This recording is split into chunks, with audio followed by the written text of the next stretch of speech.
So, good day po, Miss. Ito po ang part 1 ng final project ko po sa TOP. And mananagat po nito yung activity 6, which is yung function representation ng yung psychological types and archetypes. Sorry po sa tanong. For part 1 po, it's my psychological types po. So, after taking the personality test po, ito po yung result ko ISTJT. So, if you break down po, ito po yung mga characteristics po nito. So, una po, that aligns well po pala sa aking personality. Kaya ito po yung mga nakalagay dito. So, I feel like I'm doing my best po pag ako lang mag-isa. Like, spending it alone po or with small group of familiar people po. Parang hindi ko po talaga kaya pag I'm surrounded with people I don't know po. Like, wala po talaga interaction before. Then, social interactions usually avoided po. Especially with individual I don't know. Kasi lang din po ng tulad. Mahirap po din talaga maging introverted kasi may mga times po na kailangan ko talaga makapag-usap. And ayoko naman po lumabas na bastos ako. Pero pag like normal talking lang naman po, I try to avoid it po talaga. Working independently feels more natural than frequent communities. So for this one naman po, like, I know I'm doing my best po pag ako lang po mag-isa sa isang activity. I'm not saying that na naging pabigat po yung iba. I just feel that mas nalabas po yung best ko pag ako lang po mag-isa. Then for the sensing naman po, I focus more on facts, details, and what can be observed. Real life experiences are more trusted than abstract ideas or assumptions po. So para dito po sa dalawa, mas gusto ko po na may pinagbabasihan po talaga ako na can accurately give me parang outcome. Hindi po yung basta guesses, assumptions lang yung nasa isip lang. Gusto ko po yung may pagbabasihan po talaga or structured na pagbabasihan. And then last po for sensing is clear and specific instructions help you perform better. For dito po, gusto ko po yung isang instruction lang na maayos po yung flow, yung structure, then isang basahan ko lang po, gets ko na po agad. Ayoko po na mayat-maya po ako natin kasi po hindi gets yung mga parts sa instructions po. Parang I know po na kaya ko po mag-perform ng better or like maayos po yung outcome or pag sobrang bilis lang po gawin na hindi ko po kailangan tumingin ng tingin sa mga instructions po. So sa akin naman po, I rely on logic and reasons when making decisions. So para dito naman po, ayoko po na practice yung naririnig or like yung iba na sabihin, mas gusto ko to kasi ganito, like kulay itim kasi kaya gusto ko to. Yung mga ganun po, gusto ko po yung may logic and reason po talaga, ba't ganun yung bibitin. Ayoko po ng basta or like mababaw lang po yung reason. In, of course, mag-depends naman po sa situation. So, yan. So, efficiency and responsibility are priorities over emotional situations. So, sa akin po, let's use the groupings. Pag may activity po, ganun, grouping activity. Para mas, pag ganun po, pag kunyari nagkaroon ng conflict, para mas okay po for me na i-resolve po yun after na nung ginagawa. Kasi makakapagpabagal po siya sa ginagawa namin. Kaya mas prefer ko po talaga na matatake lahat after. Then naman po sa third one po is mistakes often lead me to highly critical of myself. So dito po matidiscuss ko rin po siya mamaya sa sa archetypes ko po na shadow kung bakit ganito po and bakit po siya nag-align sa akin.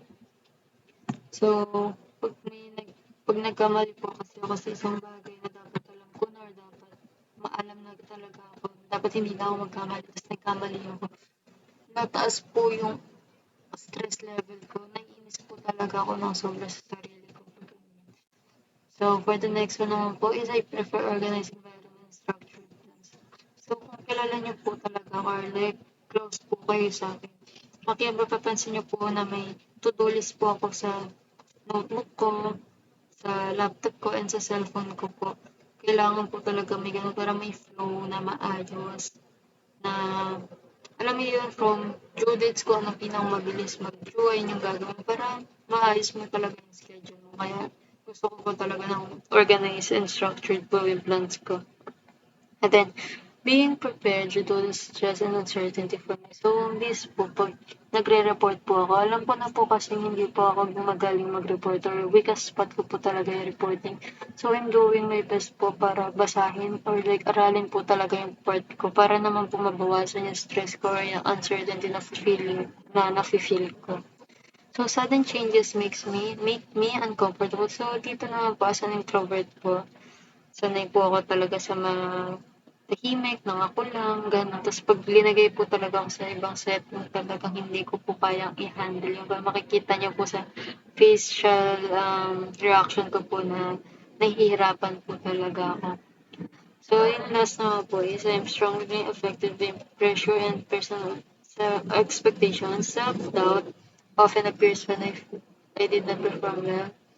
Emotional reactions become stronger when standards are not met. So, dito na po parang connected po siya dun sa isa na mistakes often lead to highly critical of myself. Kasi po dito po, yun nga po, kunyari sa exam po, pag hindi ko, like, hindi ko expected na ganun po pala yung magiging magiging ganun yung score ko, pero I'm expecting kasi na mas mataas. Then, doon na po papasok yung self-doubt, yung mga iniisip ko, bakit ako nagkamali, inaral ko naman, ganun. Kaya, ayun po, nag-a-align po talaga lahat ng, align po talaga itong mga characteristics sa akin. So, next naman po, reflection. So, just go to some, dito, sa reflection po. After taking the, personality test po, actually, second time ko lang po siya mag-take ng personality test. And yung first time po is yung sa unang klase niyo sa amin. Online pa po nun. So, may result po back then was INFJ po.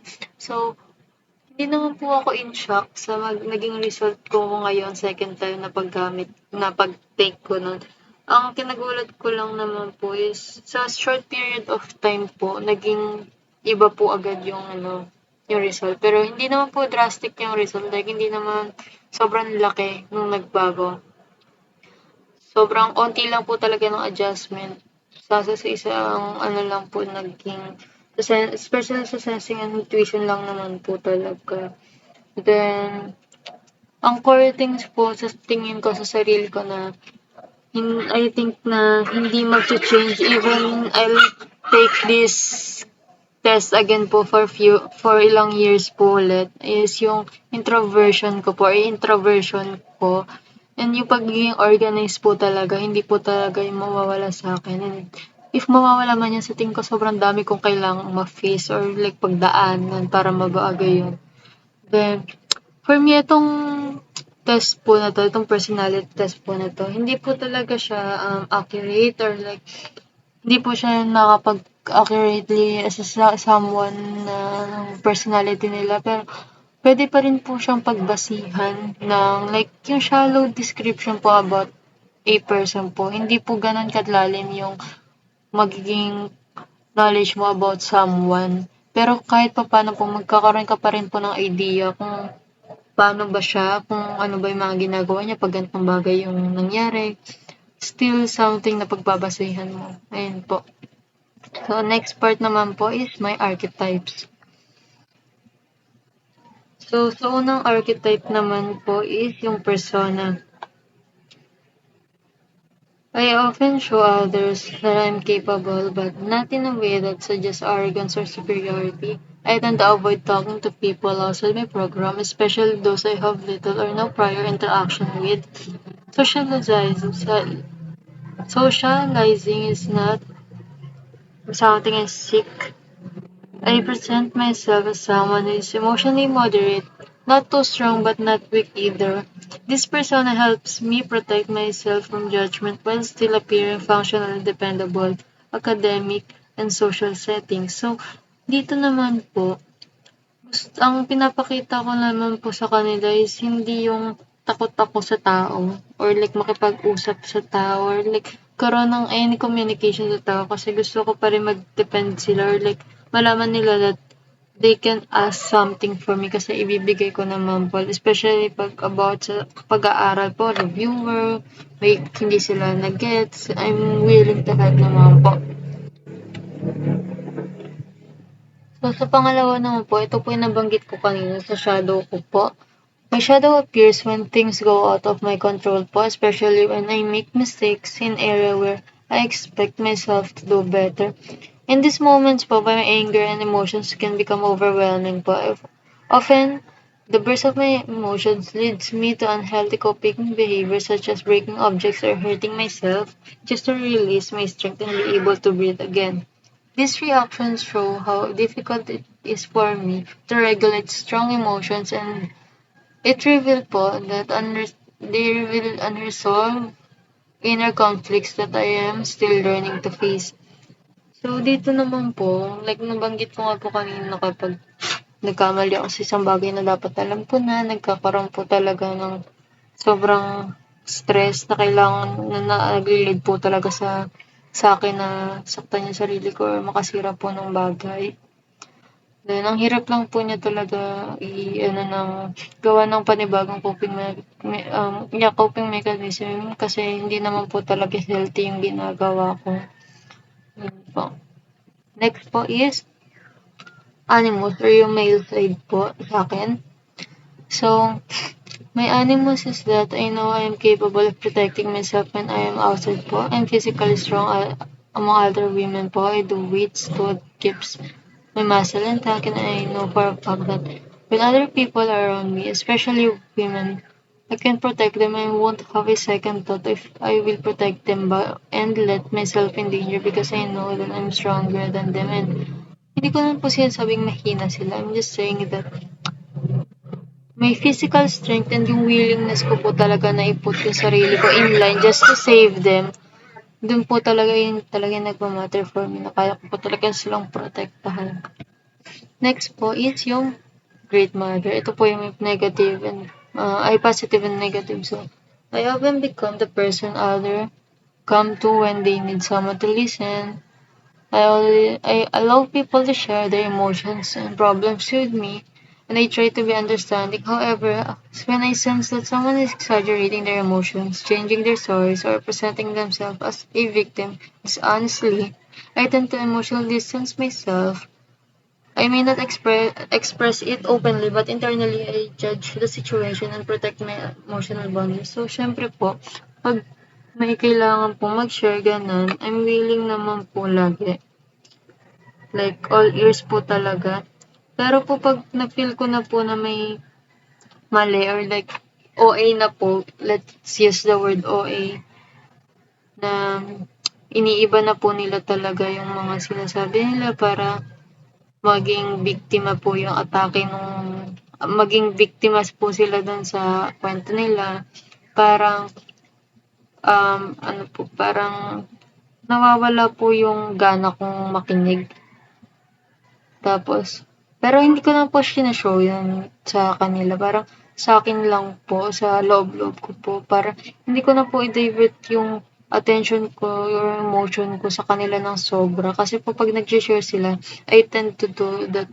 I tend to put myself on their shoes po. Parang nilalagay ko po yung sarili ko sa mga experiences nila para malaman ko kung anong mararamdaman ko. Kaya syempre po may epekto po sa akin. So, hindi ko po ginagawa yun pag alam kong hindi naman po talaga tama na yung sinasabi nila or iba na po yung kwento. Next naman po is wise old man. So, dito naman po, I often tell my classmates, especially when I know they struggle with certain areas like technology or academic task po, especially during examination po. Pag examination po kasi, I share my reviewers because I know because I want them to have access to complete and accurate information or to have additional information po kasi pag nakakita po ako ng reviewer na parang kulang-kulang or like gusto pag nakita nila na complete yung sa'kin, magtatanong sila, I'm willing po talaga. Like, literal po. Kasi for me po, I believe knowledge should be shared. Helping others learn makes me feel responsible and purposeful, and it reflects my desire for collective success rather than individual advantages. So, kahit tanungin niyo po sila Angelica, especially Angelica po, parang nagiging bias po ako kasi siya po lagi yung tinutulungan kasi I know. Kasi hinahelp niya din po talaga ako pag may kailangan ako, and all ears din po siya pag nagrarant ako. So, ayun po, nag-share po talaga ako, binibigay ko po reviewer ko, nire-review ko po sila verbally, lahat po sila kung sino may gusto, kung basta sumama lang po sila dun sa place ko. Dun na literal po talaga na kahit paulit-ulitin kong basahin yan sa kanila, okay lang po sa akin kasi mare-review din naman po ako. And yes, collective success, mare-review din po sila. Ayoko nang ako lang po yung nataas. Gusto ko lahat po kami in fair way po. Ayoko nang nandodoba po talaga. Kasi ayun nga po, naghihirap po kami. Mag-aral ako po, lalo po ako, may ibang way naman. Pero po ako kasi, yung napansin niyo po before na bond paper na may sulat, or like sabi niyo po kasi print yon, like pagkakapansin niyo print na nung yung PPT or like yung information, sulat kamay po lahat yon. And then nag-aabot po talaga ng ilang pages na back to back na bond paper yung pagsusulat ko kasi yun po talaga yung way na pagre-review ko sulat para lang po makapag-review ko, and hindi ko po yun inaako lang lahat, like sinulat ko yun, ako lang dapat, ganan. Hindi po ako ganan. Gusto ko pong i-share yun kahit sulat na mano-manong sulat po yun. Wala po akong pake. Hindi ko po ginawa yun para sa akin lang. As long as share ko po yung information, i-share ko po talaga yun. Hindi po ako madamot sa mga ganong bagay. Next naman po is yung hero. So, ito pong hero, like, sobrang kailangan po talaga natin ng hero kasi po, ayun nga po, pag yung shadow po natin biglang lumabas po, syempre, ang hirap po nung laban. Syempre ako po, especially po pag mga introverts pa, parang, alam mo yun, ikaw lang yung meron ka. Tapos, magkakaroon ka pa ng problema kasi yung shadow mo is trying to overpower you po. So, fighting your own self is really difficult knowing that I often rely on myself lang. So, pero pag gano'n naman po, na-realize ko na kahit may shadow ako po, the person who can calm me down immediately is yung self ko pa rin po. So, in this way po, nagiging hero po ako of my own shadow, choosing to overcome challenges despite the difficulty. Next naman po. So, this archetype po yung last is yung self. At this stage, I'm still exploring myself. I recognize my strengths, weaknesses, emotional challenges, and coping habits, but I have not yet fully combined them into balanced sense of identity. My journey towards self involves developing better emotional control, practicing self-acceptance, and finding healthier way to express my feelings. This archetype reflects who I am growing into rather than who I am completely at this moment. And I think po, if I were to measure when will I be able to recognize this archetype is when I'm already working or like heavier environment na po and face a lot of struggles as an adult. So for me po, ang basehan na lang po, like, kailangan maayos na po yung coping mechanism ko, pag kaya ko na po makontrol yung emotion ko, pag kaya ko na ma-accept yung mga bagay na, ayun na wala ka na magagawa. Doon ko pa lang po marirecognize tong art type na to, and by that po talagang feel ko matagal pa po siya pag nasa heavier environment nga po ako pag nagwo-work na, feel ko doon ko pa lang po siya ma-recognize. Then lastly po is yung reflection po. We all have different archetypes and ways or reason why it become our archetype. But yung sa akin po, they're all pure based with my experiences as a daughter, youngest sibling, older cousin, and as a student po. It all developed of my experience to face growing up. I know before I'm not like this, but because things happens po, things change and even my archetypes po nagcha-change over time sa mga experiences na na-face ko. I want them to see that I am capable doing things, especially doing it all alone. I don't want other people to see how I hurt myself and act like I'm going berserk just because I want to release the tension inside me. Because I know po na may sasabihin sila about them without knowing bakit ako nagkakaganon. I want them to feel safe when I'm around. Even I know na babae ako, I know I'm capable po. I can help them po but with limitations talaga. They can count on me because I will help them as much as I can because I believe that they will do the same thing to me when I needed help with something they are good at and alam kong hindi po ako magaling doon. Then I still have a long way po to face. To finally recognize myself, I still believe that I still have to develop healthier ways of coping when things get out of control. And soon enough po, I will be able to recognize na po this archetype. Thank you po.